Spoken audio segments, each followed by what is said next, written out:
And Rosemary Audu, virologist, Nigerian Institute of Medical Research, joins us on the news for a view on this. Many thanks to you, Rosemary, for joining us on this hour. Now, tell us more about the Lassa fever virus and why it has the capacity to spread across state like we're seeing now in the country. All right, the Lassa fever virus is it causes illness, viral hemorrhagic fever. And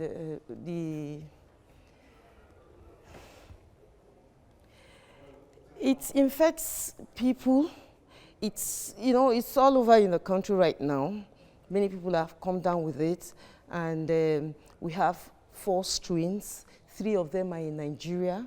We have, and it has this diversity, genetic diversity, that makes it quite difficult to come up with a diagnostic kit or even vaccine. And so for that reason, it's like, it's just recently that the diagnostic kits are even being, that are available, the PCR kits that are being used right now in the country.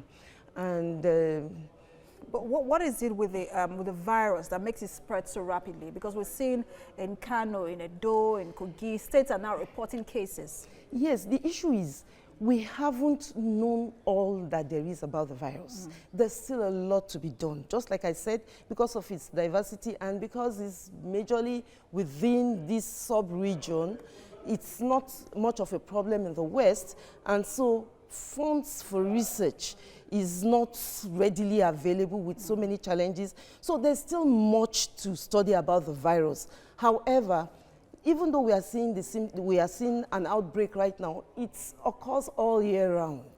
It occurs all year round, and it's only 20% of those who have symptoms that report to the hospital. So you can see that another 80% that are out there could be infected. So we don't even know the burden of this virus, as it were.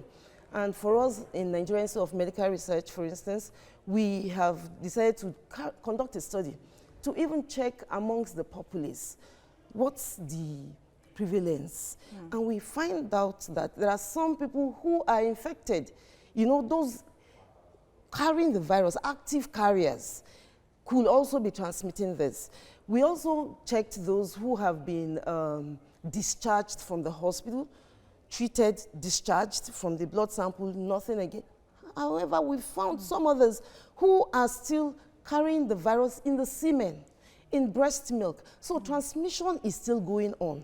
Yes, the rodents is what we know right now because that's what has been studied. Human to human. But human to human transmission is still ongoing. I also want to ask you, because again, like you are describing the virus, this seems like a very serious case. So what can people do? As with every disease, they would say early prevention or early detection is key. So what can people do to ensure that they are protected? And what should state governments, or what plans or strategies should state governments be put in place to ensure that we do not have further spread?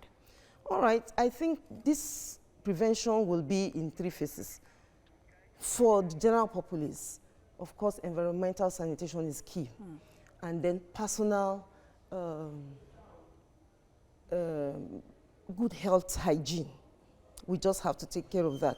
Then for the health workers who come down, because like we also conducted a study, and we found about 4% of health workers are active carriers of the virus.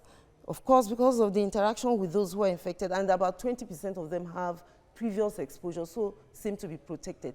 But they also therefore need to protect themselves. The health workers need to protect themselves by infection control and prevention measures. All right. I wish we could go on, but that's too much we can take on that on this topic. But Rosemary Audu, virologist, Nigerian Institute of Medical Research, thanks for talking to TVC News. It's a pleasure. Thank you.